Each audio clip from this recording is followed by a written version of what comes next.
réalisé par le logiciel, votre PC prend la parole. Il était une fois, dans une petite ville d'Afrique, une jeune femme nommée Ada.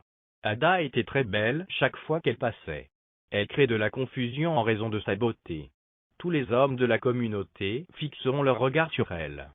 C'était comme si elle utilisait le charme qui attire les hommes vers elle.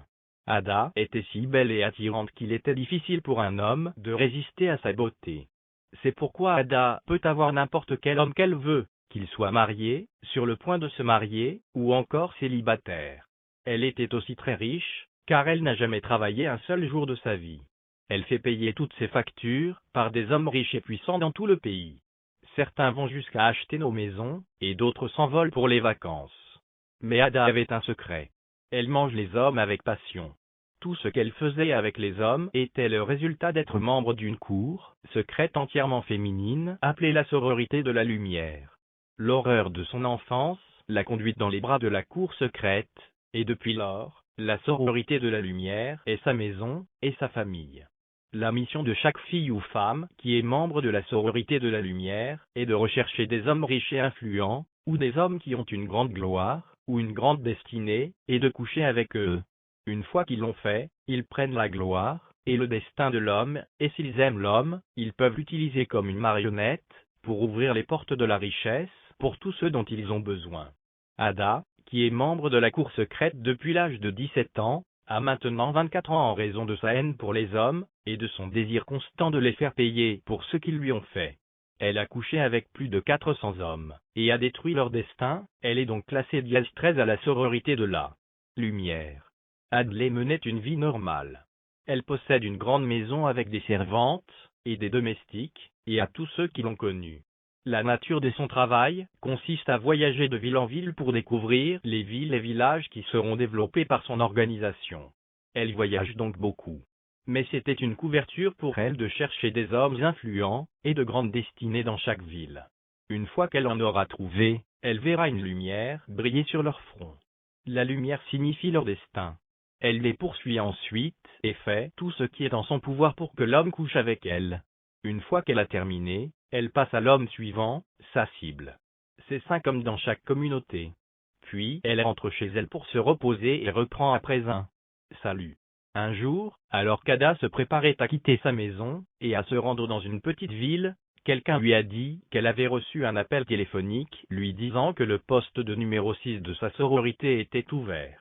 La dame qui occupait le poste est décédée, et la demande était celle de quiconque pouvait apporter le plus grand destin d'homme dans les 2 prochaines semaines.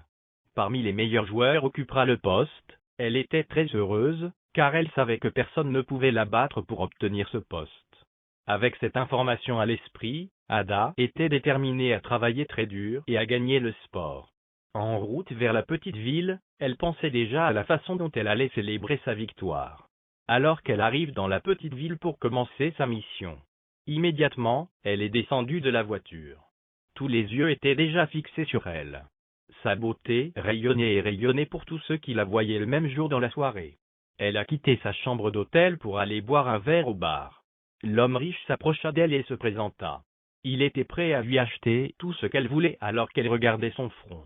La lumière de l'homme ne l'était pas. Elle brille, mais Ada avait pour mission de gagner la position de numéro 6, alors elle a commencé à flirter avec lui. Ada a passé la nuit dans la chambre d'hôtel de l'homme riche, et le reste appartient à l'histoire. Le lendemain, dans l'après-midi, elle s'est promenée pour regarder autour de la petite ville, juste pour voir à quoi elle ressemblait. Pendant qu'elle marchait, beaucoup d'hommes venaient à elle. J'essayais de lui parler, mais il n'avait rien qu'elle voulait. Alors elle a décidé d'aller au marché. Alors qu'elle entrait dans le marché, tous les yeux étaient rivés sur elle. Hommes et femmes, un homme bien connu dans la ville l'a rejointe alors qu'elle marchait dans la rue. Il s'est présenté comme Ola. Il était un homme d'affaires, et possède la plupart des magasins qui s'y trouvent. Marché, y compris le centre commercial du marché. Ola était un homme très arrogant, et sa lumière était brillante, alors elle était heureuse de parler avec lui pendant qu'il marchait. Elle s'arrêta pour prendre de l'orange, et toute son offre de payer tout ce qu'elle voulait au marché pendant qu'elle ramassait l'orange. Elle regarda le vendeur d'oranges, et a vu une sorte de lumière qu'elle n'avait jamais vue auparavant de sa vie. Ada était tellement choquée qu'elle perdit le contrôle, et fixa la cave d'orange.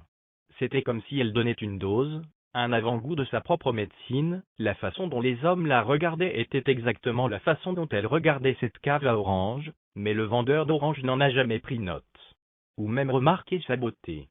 Cela l'a rendue confuse pour la première fois de sa vie, a-t-elle ajouté, a finalement rencontré son partenaire. Ola, qui a remarqué sa réaction, n'était pas contente. Alors nous avons rapidement attiré son attention, et ils ont continué à travailler ce soir-là. Ada ne pouvait pas rentrer chez elle avec Ola. Elle ne comprenait pas ce qui venait de se passer, ni la signification du genre de lumière qu'elle venait de voir. Alors tous l'avaient déposée à son hôtel, et avaient promis de la surveiller le lendemain. Cette nuit-là, Adèle n'a pas pu dormir.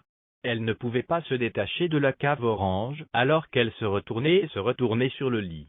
Son esprit était rempli de pensées. Comment une cave orange ordinaire pouvait-elle avoir une lumière aussi brillante, plus brillante que tout ce qu'elle avait jamais vu auparavant?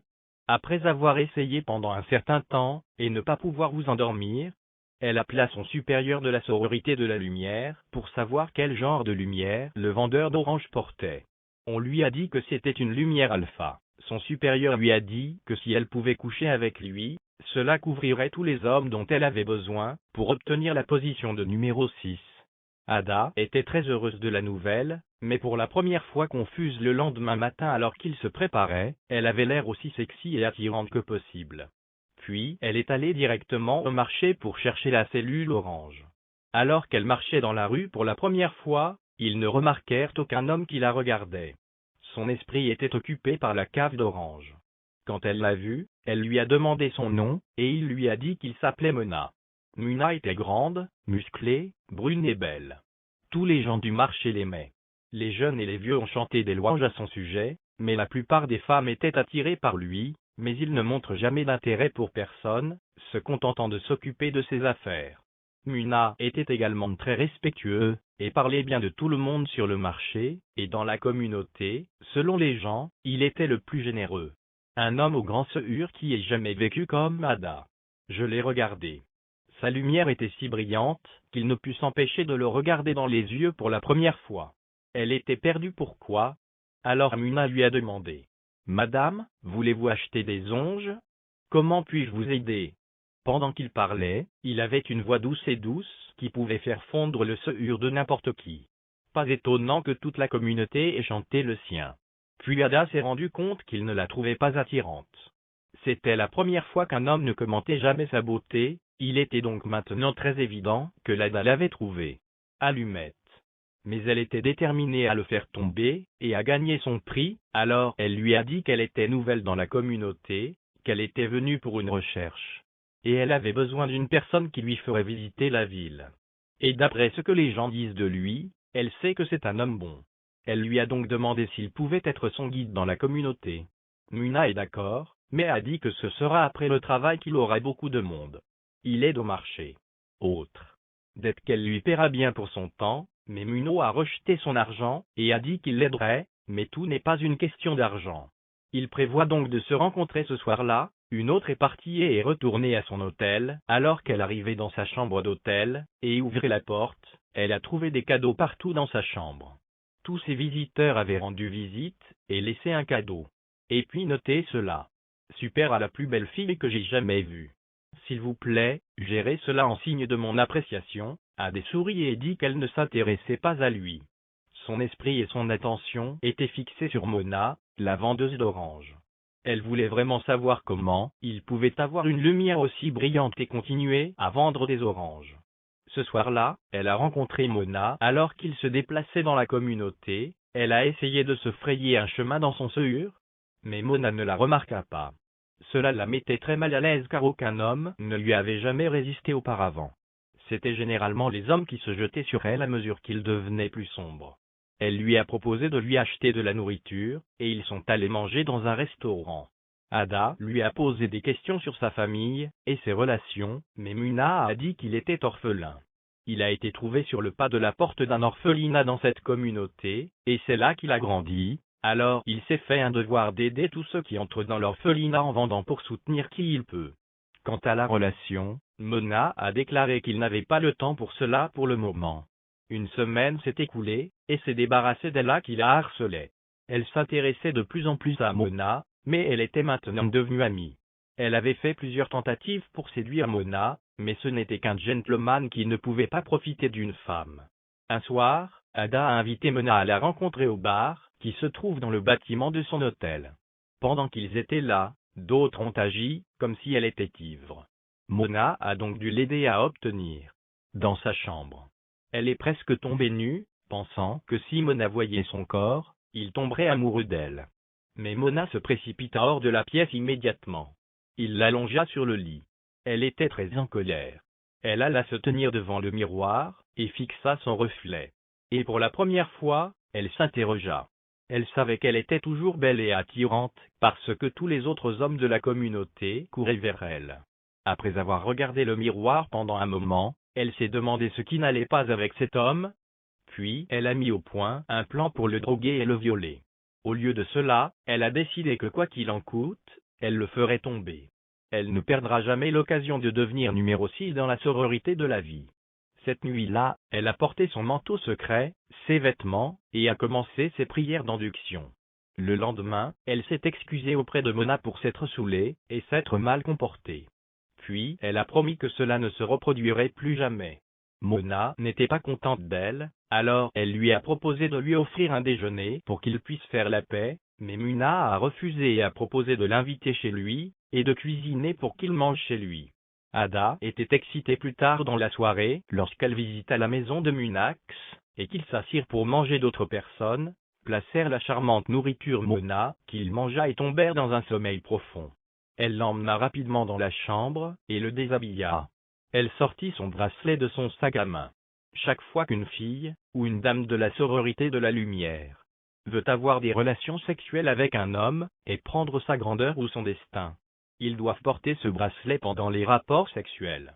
Alors qu'elle portait le bracelet, et s'approchait de Mona, qui était allongée paisiblement sur le lit dans un sommeil profond, alors qu'elle le regardait, elle ne pouvait pas se résoudre à le faire. Elle réalisa qu'elle était tombée amoureuse de Mona, les larmes coulèrent de ses yeux. Elle n'a jamais ressenti cela auparavant. Sa haine des hommes avait alimenté ses actions pendant de nombreuses années. Mais cet homme est l'homme le plus gentil qu'elle ait jamais rencontré, et il ne l'a jamais traité comme un objet sexuel. Mais il a veillé sur son gène. Finalement, Ada ne pouvait pas se résoudre à dormir avec Mona. Elle l'a laissée là sur le lit, et est retournée dans sa chambre d'hôtel. Le lendemain, plus tard dans l'après-midi, Ada est allée voir Mona, mais il n'était pas au travail. Elle a posé des questions sur lui et on lui a dit qu'il n'était jamais venu travailler ce jour-là. Ada a eu peur. Peut-être que quelque chose était arrivé à Mona à cause de la drogue qu'elle avait placée dans sa boisson, alors elle s'est dépêchée de le faire. Sa maison. Elle trouva Mona dans la maison. Malade. Mona lui cria dessus et l'appela. Toutes sortes de noms. L'un ou l'autre essayait d'expliquer, mais Mona ne voulait rien entendre. Il a affirmé qu'elle avait essayé de le tuer, et lui avait demandé de quitter sa maison et de ne plus jamais le chercher. Adley est partie en larmes. De retour dans sa chambre d'hôtel, elle commença à emballer ses affaires pour partir. C'était un jour avant la fin des 2 semaines qui lui avaient été données pour la promotion. Mais à ce stade, cela n'a plus d'importance, car elle avait abandonné le poste en faisant ses valises. C'était leur mère supérieure de la sororité de la lumière. Elle a dit aux autres qu'ils savaient qu'elle était tombée amoureuse et qu'elle serait dissoute en tant que membre de la sororité de la lumière, et que tous ses privilèges lui seraient retirés à moins qu'elle ne tue. L'homme dont elle tombe amoureuse, et qui a conservé son adhésion, a ajouté qu'elle n'était plus intéressée, qu'il pouvait faire ce qu'il voulait pour elle, et a abandonné l'appel. Elle connaissait déjà les conséquences de tomber amoureux, alors elle a décidé qu'elle ne pouvait pas perdre sa place dans la sororité de la lumière, et perdre Mona. Elle décida qu'elle devait trouver un moyen de rencontrer Mona, et de lui expliquer les choses. S'il l'accepte, très bien. Sinon, elle partira et retournera dans sa ville. 2 jours plus tard, Ada est retournée à la maison Mona, et il n'était pas là. Elle a demandé aux voisins, et on lui a dit que la garde du roi était venue et avait emmené Mona au palais. Elle était confuse. Qu'a fait Mona? À qui s'adresse-t-il vraiment? Elle ne pouvait pas vivre sans s'expliquer. Elle se rendit donc au palais. Au palais, elle trouva Mona. Il s'est avéré que Mona était le fils unique du roi de cette communauté. Il a été kidnappé alors qu'il était enfant, et s'est retrouvé dans l'orphelinat, et le roi le recherche depuis. Mais finalement, ils l'ont trouvé, et l'ont ramené au palais. Maintenant, tout cela avait du sens à ajouter. Si Mona avait tellement de lumière dans son destin, Adair a raconté à Mona l'histoire de sa vie, comment son père l'a abandonnée elle, et sa mère est partie avec une autre femme alors qu'elle n'avait que 9 ans, et plus tard son père est mort dans un accident de voiture. Et la femme a réclamé tous ses biens. En raison du manque d'argent pour l'envoyer à l'école, ou pour qu'il survive, sa mère est allée vivre avec son frère aîné et comment, le frère aîné de la mère, l'a violée à plusieurs reprises à l'âge de 9 ans jusqu'à ses 11 ans. Mais elle ne l'a jamais dit à sa mère. Plus tard, sa mère s'est mariée à un autre homme, et l'homme a violé Ada de l'âge de 11 ans à 17 ans. C'est alors qu'elle rencontra un membre de la cour secrète appelé la sororité de la lumière. Ils l'ont initié, et l'ont aidé à prendre la gloire de l'homme. Il est devenu très pauvre, et buvait constamment jusqu'au jour où il est rentré ivre à la maison, et a frappé sa mère à la tête avec une bouteille, et elle est tombée, s'est cogné la tête et est morte depuis. Elle a haï les hommes avec passion, et la sororité de la lumière lui a donné sa maison, et lui a montré un moyen de se venger de tout homme qui se présente à elle, et elle a vécu comme ça depuis, jusqu'à ce qu'elle rencontre Mona. Elle lui a dit qu'elle n'avait jamais rencontré un homme comme lui de toute sa vie. Un homme qui la regarde et voit une fille normale, mais pas quelqu'un avec qui coucher, avec un homme qui veut juste qu'elle soit heureuse, et ne profite pas d'elle. Elle lui a dit qu'elle avait été bannie de la sororité de la lumière, parce qu'elle avait enfreint le code de la cour en tombant amoureuse de lui. Mais Mona ne pouvait pas supporter tout ce qu'elle disait. Il lui a dit qu'il ne voulait plus jamais la revoir, qu'elle avait 2 jours pour quitter la communauté, ou qu'elle serait expulsée par les gardes après 2 jours. 2 jours passèrent. Ada a attendu et a prié pour que Mona change d'avis et vienne lui rendre visite, mais il ne l'a jamais fait. Alors elle a fait ses valises le 3e jour, et est montée dans un taxi. En sortant de la ville, elle a vu des gardes royaux bloquer la route. Alors qu'elle descendait du taxi, elle a vu Mona debout avec eux et il lui a dit: Ada, je ne t'ai jamais aimé depuis le premier jour où je t'ai rencontré. Je ne l'étais pas attiré par toi, mais plus nous passons de temps ensemble, plus j'ai commencé à développer des sentiments pour toi. C'est pourquoi j'étais si déçu que toi, qui, je pensais, ressentais la même chose, puisse empoisonner mon rêve. Mais après avoir entendu votre histoire, je comprends. Puis il s'est agenouillé et lui a dit: Ada, veux-tu m'épouser et être la reine de cette communauté? Elle n'en croyait pas ses yeux. Elle a crié: oui. Alors qu'elle lui sautait dessus et qu'ils s'embrassaient. Adam a épousé le prince Mona, qui est devenu roi après la mort de son père, et Adam est devenu la reine. Ils vivaient heureux dans le palais, et avaient 2 enfants, un garçon et une fille. L'histoire se termine dans la vie. Ne jugez pas un livre par sa couverture. Tout le monde peut changer avec le bon type d'amour.